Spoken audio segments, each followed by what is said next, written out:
والله العظيم سمعة مصر ضاعت. كل اللي احنا بنيناه زمان كل ده راح. الناس دي لازم تتحاسب يا جماعة. اولهم اتحاد الكرة، ده لازم يتحاسب ولازم يتشال ما يفضلش، لان احنا بننزل ما بنطلعش. رابطة الأندية لازم تتحاسب، علشان كان لازم تأجل ماتشين بيراميدز، على الأقل كان حتى خد اللعيبة اللي فيه.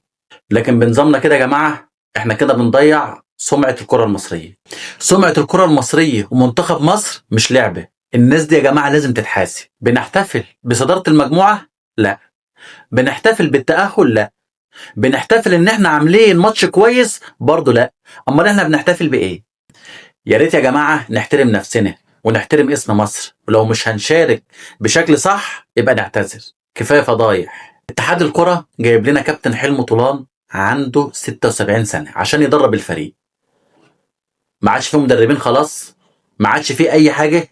هو قال لكم ان انا هدرب منتخب مصر ومش هاخد منكم فلوس؟ كلمة اخيرة يا جماعة، يا ريت لعيبة منتخب مصر تشوف لهم شغل هناك ما ترجعش. اللي يشوف له عقد يشتغل بيه، اللي يشوف له اي حاجة، والله العظيم احسن لهم ما يرجعوش.